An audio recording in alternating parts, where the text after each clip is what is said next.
เริ่มเกี่ยมเลยทุกคนที่สิได้แสดงเลยทุกคนสิได้เข้าพิธีแล้วทุกคนตอนนี้ฮะทุกวันแดดที่สุดทุกคนเลยตอนนี้ทุกคนเลยคือว่ารุ่นอาวุโสรุ่นนี้ทุกคนคือว่ารุ่นน้อยกำลังเกี่ยมทางหลังแล้วทุกคนมีแต่รอรุ่นทุกคนอีกโบดนโบนานทุกคนก็สิได้เห็นแบบวัฒนธรรมแบบแปลกๆทุกคนเลยสิ่งที่เฮาบ่เคยเห็นบ่เคยฮู้บ่เคยเห็นทุกคนสั่นแหละทุกคน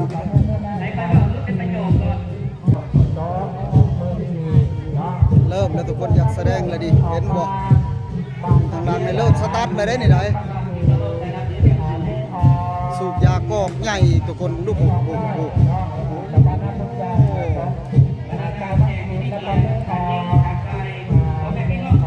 แบบว่าลายยันทุกคนเต็มโตทุกคนถือว่าทุกคนเลยทุกคนเลยทุกคนเริ่มแล้วทุกคนรุ่นเยามาซนสิเข้าไปแล้วทุกคนเลยเริ่มกันแล้วว่าสั้นเลยเริ่มแล้วทุกคนเริ่มแล้วทุกคนเลยตอนนี้ก็เริ่มกันแล้วโอ้สั้นเลยจัดเป็นแถวยาวได้ทุกคนเลยทุกคนเลยยาวเหยียดเลยทุกคนเลยแล้วทุกคน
แต่เขาออกไปไงเพราะเสียงมันเมิดแล้วพอดี มาเบิ่ง ต้อง ก่ เด็ อน ดอ พี่ อ น้อก งว่าเป็นอะไรทุกคนว่าเบิดเลยบ่ทุกคน ยางออกทั้งหลังหมดเลยพอดี เบิดแล้วทุกคนเลยเสียงเพลงเบิดเสียงเพลงชนเผ่ารู้ทุกคน อันนี้มันแส ได้ ดง เบิดลงแล้วถือว่าออกทุกคนการแสดงเลย ชุดไหนตอนบ่ายตะเมอไปจูแต่นั่นกระบองกระมินให้เบิร์ตาลึกไป คากลายพี่น้อง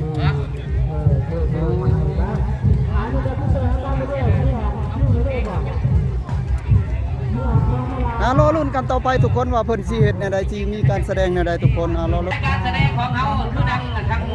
มาเบิ่งเห็นแล้วว่าทุกคนอันนี้จังหวะสมกับว่าบุญงานบุญกระบองทุกคนมีแต่กระบองทุกคนมาเบิ่งดูนี่ทุกคนเลยเห็นแล้วบ่ หลังจากรายการที่7 มีแต่กระบองทุกคนแบบอันเก่าแก่ตะกี้พ่อแม่ปู่ย่าตายายเฮาใต้มาตะกี้ตัวนี้แล้วทุกคนให้หุ่งเฮืองบ่มีพื้นบ่มีไผนะทุกคน แสดงสินค้า ทุกคนเลย หลังจากกลับมาแต่เกี่ยวส้มเกี่ยวส้มผ่านรับแสดงสินค้าแล้วพวกเขาจะได้มาเข้าสู่พิธีบาสี กระ สุ บอง ขวัญ กระบองไต้ทุกคนบ่มีพื้นบ่มีไผตัวนี้ไต้เขียดไต้กบไต้เขียดตะกี้แม่นแหละทุกคนตัวนี้แหละพาให้เฮาเกิดมาพาใหญ่ทุกคนเลยทุกคนทางนี้กับบรรดาแขกเพิ่นที่เพิ่นเชิญทุกคนมาร่วมงานกับมากหน้าลายตากำลังรับประทานอาหารตอนนี้ก็ประมาณเที่ยงเลยทุกคนช่วงเที่ยงแหละ ขั้นตอนต่างๆ ก็มีนักแสดงแหละทุกคนการแสดงเขาให้เขาถึงจะได้ฮักก็ได้คนเดียวถ้าว่าคณะอื่นนะมีอยู่ของบ้านที่4ที่5เนาะของบ้านนี่มีอยู่5รายการนี่ขอให้เอามาซ้อมได้ตื่มบ่รายการที่2มีแต่รอลุ้นทุกคนว่าเพิ่นสิแสดงไปบ่หรือว่าแนวใดทุกคนยังมีบ่ฮัตแต่ว่ามีทุกคนแสดงการพรแบบใส่เสื้อดำหม้อทุกคนเลยมาเบิ่งนี่ทุกคนบ้านนี้ทางนี้มาเบิ่งทางนี้ทุกคนว่าเพิ่นเฮ็ดหยังทางนี้ทุกคน มันจะบ่ได้ทาง นี่มาแล้วทุกคน เตียง เห็นแล้วว่าทุกคน พ่อรายการที่2น่ะพ่อ มา บ แล้ อ ว ก กระบองเป็นกระบองบ้าน อัน นี้ พ่อแล้วสิให้ก็จะเปิดเสียงขึ้นมารายการที่2 เป็น ต่อ ทางเพจยิง ยัง รุ่น บ่เพจยิงอาวุโสในกระแม่นทุกคนรุ่นใหญ่นะเพิ่นก็น่าจะเป็นพรคือกันแหละทุกคนเลยจะเป็นแห่กระบองนะหามกระบองทุกคนทุกคนเลยนี่เห็นระบบเป็นเสือดำหม้อทุกคนสัญลักษณ์ของเพิ่น เอาในการซ้อมนี้เนาะจิตใจหันอยากได้ซื้อจะได้บุคคลผู้ถือป้ายนี้เนาะเป็นหัวแถวเพื่อเขาจะจัดแถวเข้ามาเวลาแห่กระบองมาหันเนาะหลังจากเขางานไปที่ตอนบ่ายหันและทหารข้าพเจ้าจะประสานทางสัมพันธ์ระวังคณะผู้สอบพื้นที่โดยเฉพาะทางบ้านและพวกพันทหารจุดที่ข้าพเจ้าว่านี้หน่อจะใครมีจงว่างแล้วหน่อเพื่อให้พระเจ้าอ้อมข่างในการเดินขบวนของการข่าวบ้าหันตื้นหน่อ มีแต่รอเบิ่งกันต่อไปทุกคนเริ่มแล้วตอนนี้มีแต่แสดงไปเรื่อยๆพอสั้นแล้วทุกคนเลยทุกคนบัด ไม่ นี้ ได้ไอเตียงพ่อบอมดนี่ปันนักรบเยอะบนไหนเนาะ จะเป็นเสียงเพลงยังทุกคนน่าจะเป็นเสียงเพลงบรูเฮานี่แหละทุกคนเลยเพราะว่าชนเผ่าบรูทุกคน ปันตกแต่เยอะ ทุกคนเลย นินบนเต็กออกกับเสือใช้คณียาเขต นักแสดงเพิ่นกำลังมาทุกคน การ แต่ละบ้านบันสัญลักษณ์ โอ้หลายเด้อทุกคนเด้อ แจ้งว่า ทางนี้จะเป็นแพตะโลทุกคนทางนี้จะเป็นผ้าไหมผ้าบ่านะทุกแต่ว่าเสื้อดำหม้อคือกันทุกคนย่อมน้ำข้ามทุกคน น่าจะประมาณนั้นแหละตะบ่าวบ่เข้าพงก็ยังบ่จักอยู่เลยทุกคนเลยเพิ่นว่าเสื้อดำหม้อเสื้อดำหม้อโอ้งามหลายทุกคนเพิ่นได้อนุรักษ์เมียนบ่ให้สูญหายไปทุกคนเลย รวมจีไว้พ่อเจอกันปาดโอ้แย่งไปกับเรื่องโอ้ เป็นขบวนพรบ้านพลงามเฮาบ่นี่บ่โอ้ทุกคนเลยมาเบิ่งเป็นบ้านเพิ่นเองเราได้ทุกคนนี่ได้เพิ่นสิแสดงในทางโลกทุกคน พันกัน กำลังเคลื่อนเข้ามาเลยทุกคนเลยตอนนี้ก็ดี การแสดงชนอะไรเราติด โอ้ยหลายนักแสดงเฮาตอนนี้ทุกคนมาแล้วบ้านนี่ คนได้ชดดิมา เดี๋ยวทุกคนว่าร่างการทำได้ทุกคน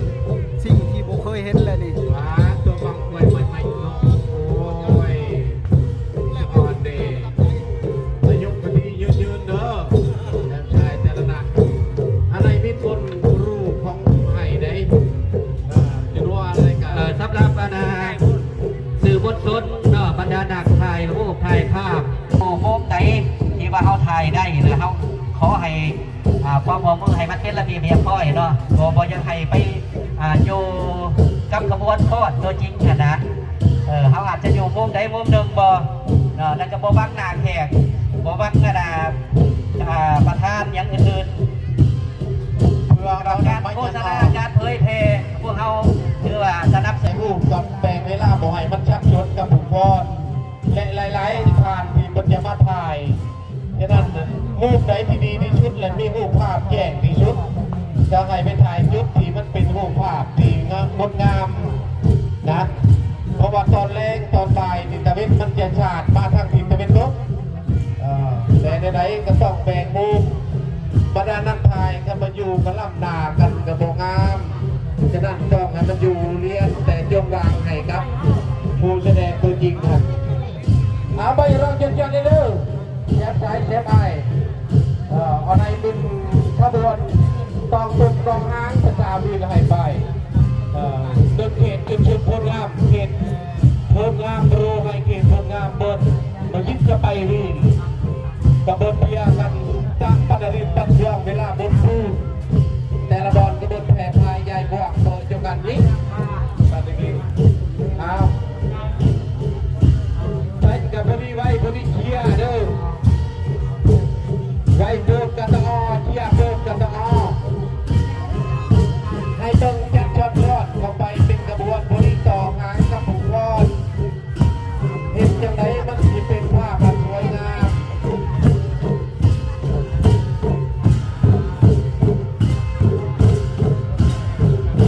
ดีแท้และเป็นตอนเฮงานบุญกระบองของเขาหรือแสดงเดินยิงอยากเห็นห้องในใจชุดพื้นบ้านของเขาเด้ออยากขอแสดงในใจชุดพื้นบ้านของเขา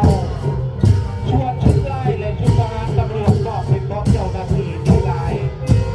เป็นเนื้อความอยากขอ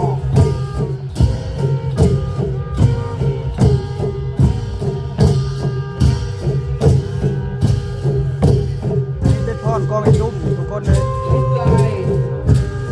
ไล่ทั้ง เอาทางหลังนี่เพิ่นก็มีสระในทุกคนเป่าสระใน กระบอกอีเบงใส่ชุดของเขากระบอกเด้กระบอกเด้มันเป็นสวยงามนะ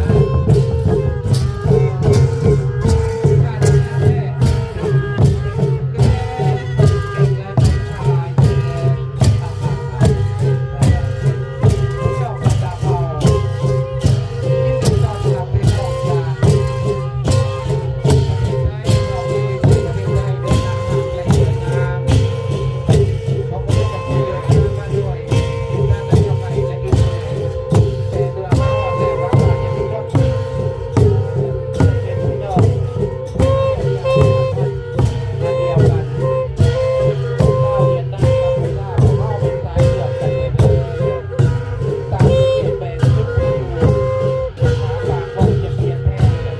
ถือว่าอ้อมหอบเลยทุกคนได้เนาะ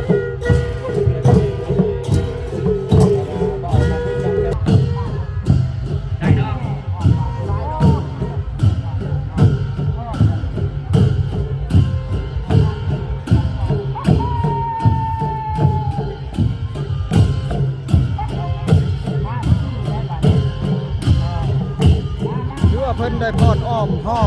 บหนึ่งทุกคนถือว่าแล้วเลยหอบนี่ถือว่า